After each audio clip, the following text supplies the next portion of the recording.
ada pihak tertentu yang melakukan posisi perdagangan saham mendahului informasi. Ini namanya informasi orang dalam. Jadi saya akhirnya nangkep kesan gini, kayak rebutan kasus gitu loh Mas. Nah kan kalau rebutan kasus ini kan citranya jadi jelek ya. Tapi menjadi aneh yang ngomong polisi, yang sehari-hari tidak di market.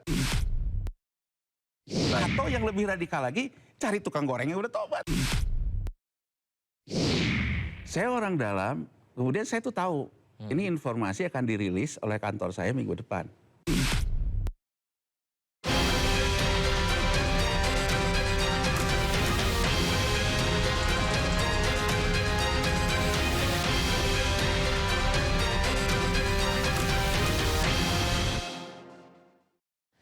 Pemirsa, hari ini pasar modal kita sedang berada di bawah sorotan tajam, bukan karena prestasi indeks, melainkan karena guncangan hebat di level regulator. Kabar mundurnya sejumlah petinggi OJK dan Bursa Efek Indonesia terjadi hampir bersamaan dengan langkah agresif Bareskrim Polri yang menetapkan Komisaris Utama Narada Asset Management sebagai tersangka kasus insider trading dan manipulasi pasar. Nah pemirsa, apakah ini sebuah kebetulan? Atau ada benang merah besar yang sedang terurai satu persatu di balik layar industri keuangan kita? Kita akan bahas lebih jelas bersama saya Yudi Handoyo dan inilah One on One.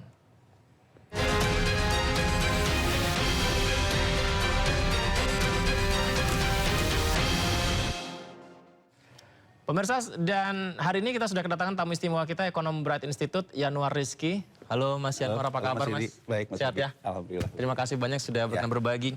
Ini beberapa fenomena yang terjadi, bagaimana Anda melihat korelasi Mas Yanuar antara penetapan tersangka petinggi Narada oleh Bareskrim dengan mundurnya sejumlah pejabat OJK dan BI secara bersamaan? Ada benang merahnya? Ada. Jadi begini, kalau sekarang saya ingin menjelaskan dulu apa itu manipulasi pasar. Manipulasi pasar? Apa itu insider trading. Ya. Jadi manipulasi pasar dan insider trading dua hal yang berbeda? Ya, jadi gini, pasal pidana di Undang-Undang Nomor 8 tahun 95 tentang pasar modal, itu ada di pasal 90, itu terkait informasi. Pasal 91 sampai 93 terkait manipulasi pasar, ini yang orang bilang goreng saham tuh ini. Oh, ya. Goreng saham tuh yang itu? Ya, manipulasi pasar. Gitu ya. Terkait dengan perdagangan orang dalam di pasal 95 sampai dengan 97. Oke. Bisa sendiri-sendiri, maksudnya saya goreng saham. Ya kan?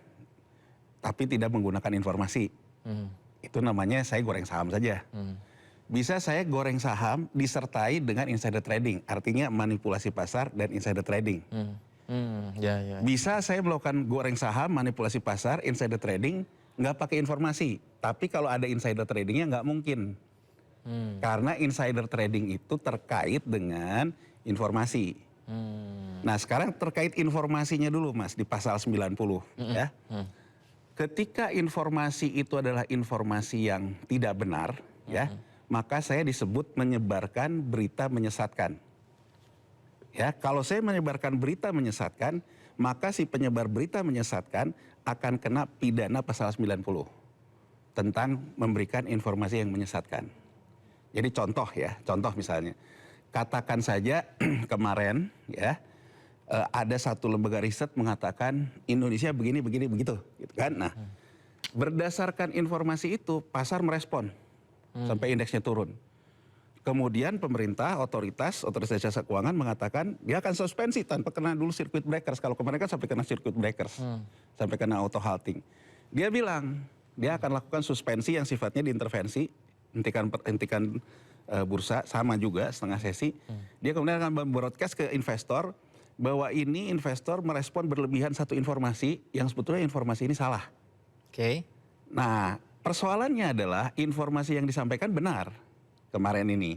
Jadi kalau kita bicara isu tentang free float, tentang segala macam, semua orang tahu memang itu pasar modal kita memang seperti itu. Gitu. Ya kan? Nah, jadi informasi itu tidak bisa saya bantah kan. Artinya bahwa respon pasar itu ya wajar. Gitu, respon pasar itu wajar. Jadi, hal yang sebenarnya sudah jadi rahasia umum, respon itu ya wajar terjadi seperti itu. Ya, jadi artinya ketika peristiwa itu mengakibatkan indeks turun, cara melihat sistem pengawasannya, saya tidak bisa melakukan yang namanya dalam prinsip pengawasan untuk melakukan intervensi pasar saat itu. Oke, karena sebelumnya pun pernah terjadi juga. Oh pernah. Nah ini, nah sekarang bagus nih Mas Yudi lihat di situ ya. Sekarang kita lihat polanya. Ya. Di Maret 2025 Oke. kita juga terkena yang namanya 2 kali auto halting persis kayak gini. Jadi circuit breakersnya kena. Didahului oleh informasi dari MSCI juga. Jadi MSCI itu mengatakan di Maret 2025 bahwa posisi strategi portofolio di Indonesia dirubah, direbalancing namanya. Dari posisi long ke posisi short. Tapi dia belum membicarakan tentang bobot indeks seperti yang isu sekarang. Dia baru menyatakan bahwa ini indeks saya nih, saham-saham yang masuk MSCI di Indonesia. Tapi dia memberikan strategi perdagangan di Indonesia berubah dari yang long ke short. Apa artinya Mas Yudi? Long tuh gini, jadi kalau long itu Mas Yudi sekarang sebagai pengelola fund. Kan MSCI ini kan direferensi oleh para investor. Ya. Kliennya kebanyakan tuh ya pengelola fund besar, hedge fund lah. Hedge fund. Ya. Nah, hedge fund itu dia kalau kita ngomong nih dalam pendapatannya, dia kan mengelola fund nih. Nanti dia ada pendapatan dari dividen, ini yang disebut dengan posisi long. Ada pendapatan dari capital gain. Jadi dagang saham, jual beli, jual beli, jual beli gitu loh. Nah, biasanya kalau yang posisi dividen itu di neracanya dia posisinya tuh hold. Oh, oke. Jadi katakan saja saya hedge fund. Ya, katakan saja yang masuk MSCI deh, BCA lah, BBCA. Saya posisinya BBCA itu dalam posisi aset saya hold, bukan dalam posisi on trading. On trading. Hold. Karena saya posisi hold, maka saya akan mendapatkan pendapatan saya dari dividen yang diberikan BCA. Dan masuk nih rugi laba saya. Pendapatan dividen. Ya, Mas Ian. Jadi artinya pendapatan dividen. Kemudian ukuran kinerja saya sebagai hedge fund, dividen yield. Dividen yang diberikan oleh BCA ini, dengan saya waktu membeli harga perolehan saham BCA itu, kalau dia meningkat, berarti dividen yieldnya naik. Jadi katakan saja, saya beli BCA-nya tahun lalu Mas. Ya, tahun lalu katakanlah 100 lah anggap aja. Ya, nggak bisa 100 lah. Anggap aja 8.000 lah harga BCA segituan gitu ya Mas ya. 8.000 di tahun lalu. Nah kemudian ya Mas ya, tahun lalu tuh saya beli 8.000, BCA kemudian bagikan dividen. Ya Mas ya, dibagi antara dividen dibalikan dengan 8.000, muncullah katakan aja angka 10%. Jadi dividen yield saya 10%. 10%. Ya kan kalau dibandingkan dengan misalnya deposito kan lebih tinggi kan tetap dividen yield saya 10%. Nah dalam posisi seperti itu artinya dia dalam posisi long. Oh itu long ya. Dia menganggap bahwa harga perolehan si sahamnya dibandingkan kemampuan si perusahaan ini untuk memberikan dividen tetap akan memberikan pertumbuhan dividen yield. Oke. Itulah Mas cara ngelihat pengelolaan dananya. Tapi kalau dia ngelihat bahwa satu misalnya, ini sahamnya kemungkinan akan menurunkan dividen yield saya. Ada 2 alasan kan? Dari sisi perusahaannya pendapatannya turun, sehingga kan kalau pendapatannya turun, dividennya pun akan turun Mas. Iya, pendapatan turun, dividen turun. Dividen akan turun gitu. Kedua, nah kalau dia melihat kayak gini, saya akan rubah posisi itu yang tadinya long, di neraca dalam posisi hold, saya pindahkan ke posisi trade. Artinya apa? Karena saya merasa bahwa ada kemungkinan di depan kurva. Jadi saham itu kan gini Mas, investasi itu adalah transaksi hari ini untuk masa depan. Ya. Jadi kalau sekarang posisinya saya geserin yang tadinya long ke posisi short, berarti saya punya persepsi atau punya hitungan riset bahwa pendapatan yang dari sisi fundamentalnya akan turun. Gitu loh Mas, kalau pendapatannya turun, berarti kan dividen yieldnya akan turun kan. Sementara sebagai pengelola hedge fund, misalnya saya hedge fund, Mas Yudi, nasabah saya, kan saya menjanjikan tetap bahwa saya harus memberikan return berapa persen. Untuk menjaga janji saya, karena nasabah saya returnnya besar. Ya. Kalau dividen yield turun, saya alihkanlah ke posisi short namanya. Short. Jadi kalau kita mencermati nih, yang kita bicara isu dulu MSCI di Maret 2025 ya. Kalau kita mencermati, artinya ada sinyal hedge fund besar di dunia ini menggeser posisinya tuh jadi posisi trading. Volatility kan.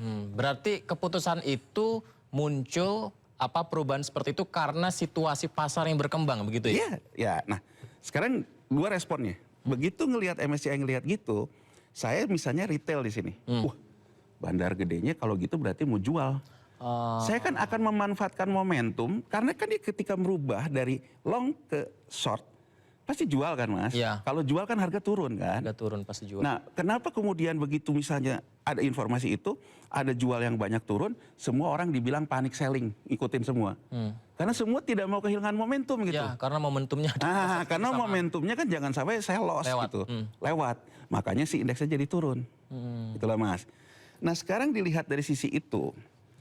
Pada waktu itu kan statementnya, ini alasannya MSCI, karena Indonesia mengalami tekanan fiskal, dia bilang.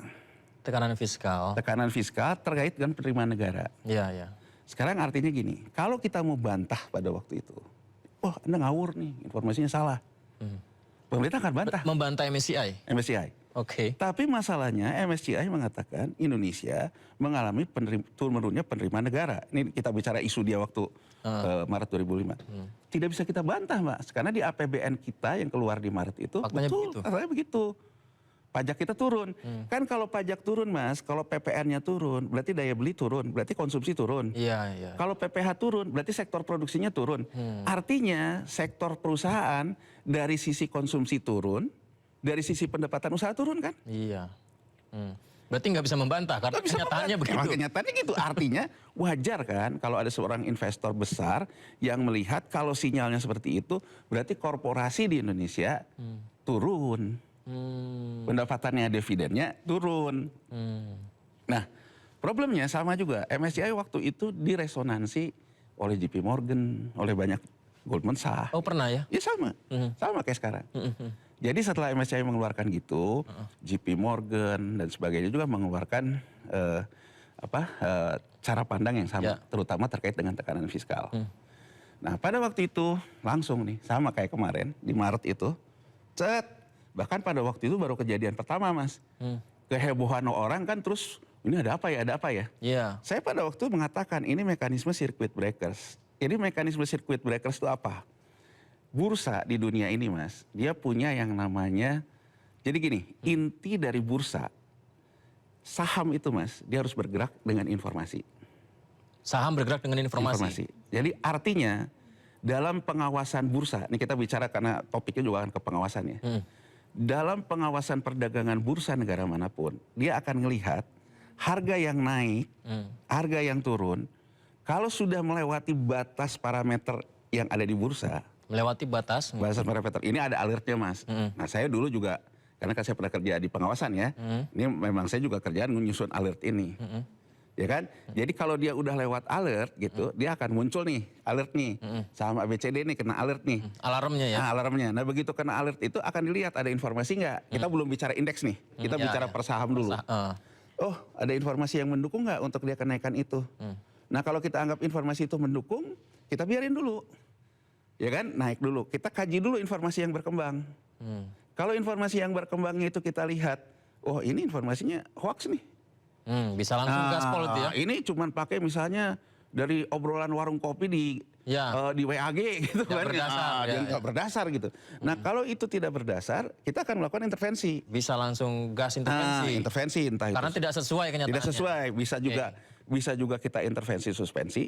Nah di zaman dulu Mas, saya kan di bursa dari tahun 97 sampai 2005. Memang di sistem pengawasan dan penegakan hukum ya. Di zaman waktu itu kita suspensi Mas, suspend gitu. Itu dulu timbul kehebohan luar biasa. Jadi pelaku pasar ngomong dikit-dikit disuspend gitu loh Mas. Nah karena alasan itulah kemudian kita dulu di era lama, oh kalau gitu gini aja deh, kita pakai batas aja deh. Batas kita biarkan di level tertentu asal nggak lewat. Ya batas kan? maksudnya alertnya mana yang dimaklumi, mana kalau yang... dulu gini Mas Yudi saya gambarkan ya. Dulu sebelum kita mengenal auto rejection atas, auto rejection bawah, ya. Begitu saham itu naik dalam parameter kita yang kita kena alert tadi, dia tetap naik. Kita lihat informasinya hanya gosip, kita suspend tuh saham Mas. Keluarkan pengumuman suspensi. Gitu loh Mas. Nah ini banyak keluhan dari pelaku pasar. Karena ibaratnya dikit-dikit disuspend. Sama aja dengan gini loh. Masa keindahan kita nonton bola, dikit-dikit diberhentikan pertandingannya gitu loh Mas, gitu loh. Jadi gitulah kurang lebih ya. Nah kita kemudian mengkaji gimana nih caranya agar apa yang diinginkan pelaku pasar terpenuhi, sistem pengawasan juga sebetulnya prudent gitu ya. Akhirnya kita menerapkanlah yang namanya auto rejection atas, auto rejection bawah. Jadi ketika yang parameter kita bilang tadi sebagai ukuran kita harga untuk kita titik suspensi, kita jadikan batas atas auto rejection kalau harga naik. Kalau harga turun, auto rejection bawah. Yang terjadi itu tidak suspensi mas, ditolak ordernya. Jadi gini, kalau saya udah sampai ke ARB, saya masih order ke bawah lagi nggak bisa ditolak ordernya. Jadi itu batas bawah harga hari itulah. Gitu loh mas, batas atas harga hari itu. Nah nanti kita melakukannya dalam prinsip sistem pengawasannya itu post audit setelah kejadian. Jadi setelah kejadian gitu loh mas, baru kita periksa lah. Ya, periksa terkait tadi unsur informasinya, manipulasi pasarnya, perdagangan orang dalamnya. Itu cara pengawasannya. Nah sekarang kalau itu terjadi masif, bukan per saham kayak sekarang indeks ini. Yang turun tuh indeksnya. Iya ya. Nah, karena yang turun tuh indeksnya masif kan, nggak mungkin kita ngelihatnya satu-satu. Oh perusahaan ini apa isunya kan nggak gitu. Maka kita harus ngelihat isu makro yang berkembang. Saya ambil contoh. Waktu krisis 98 saya di bursa. Turunnya luar biasa kan. Mungkin pada waktu itu kita belum punya cukup pengalaman tentang tahu-tahu turun, wah drastis gitu ya. Dan kita pada waktu itu masih menggunakan standar circuit breakers yang tinggi. Kan kalau sekarang kan 5%, kemarin bursa baru setelah Maret tuh kan 5% mas. Karena 5% udah kena circuit breakers, dinaikin 8% kan. Jadi waktu Maret 5%. Dulu waktu 98 circuit breakersnya tuh 15% mas. Gitu loh. Circuit breakers 15%, nggak bisa kita stop karena kena circuit breakers. Infonya kan memang relevan ya karena wah bang gagal lah segala macam gitu loh. Nah setelah itu ada review tentang circuit breakers. Yang tadinya 15%. Wah kalau sampai 15% tuh kayaknya kita jauh banget gitu. Kan Anda bisa bayangin mas, waktu 98. Iya. 15% dibuka 15% lagi bisa kepotong sampai 100% kan. Kalau berapa kali. Itulah kemudian direview. Keluarlah angka 5%. Di Maret, circuit breakersnya 5% mas. Circuit breakers 5%? 5%. Di Maret. Makanya kan orang terus bilang, ini kerendahan angkanya, makanya 2 kali kena halting kan mas. Yang dilihat tuh kerendahan angkanya. Nah sekarang kita lihat lagi mas. Ketika informasi makronya ada, yang MSCI, JP Morgan dan sebagainya, maka pengawasan bursa itu nggak bisa stop. Ini ya masih di kejadian di Maret ya. Kemudian relaksasi circuit breakers, angkanya dinaikin ke 8%. Kejadian lagi nih di Januari kemarin. Indeksnya kena lagi circuit breakers 8%. Ya mas, 2 kali juga. Dilihat lagi dong informasinya apa. Informasinya yang free float dan sebagainya ini. Tetap sama mas.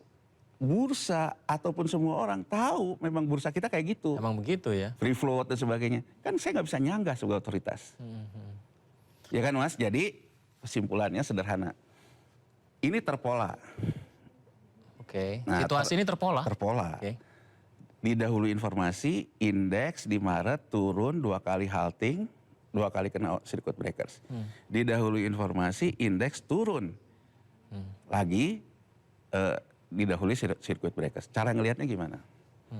Kalau kita berdebat terhadap konten informasinya, tidak ada yang bisa kita sanggah kan mas. Karena informasinya begitu. Benar. Tapi kita bisa ngelihat informasi ini benar ya, benar. Berarti unsur pasal 90 nggak ada. Sebelum informasi ini keluar, harganya naik nggak? Naik to the moon. Setelah informasi naik gimana? Langsung deres ke laut aja. Kan gitu loh mas. Nah ini mas, di titik inilah sebetulnya yang tadi soal Barreskrim ya. Sebelum saya bahas kenapa Barreskrim ya. Tapi saya bahas dulu delik pidananya. Baik. Ya. Begitu informasinya kita katakan benar, kita tidak bisa mengatakan bahwa informasi itu pidana, hoax. Ya kan mas?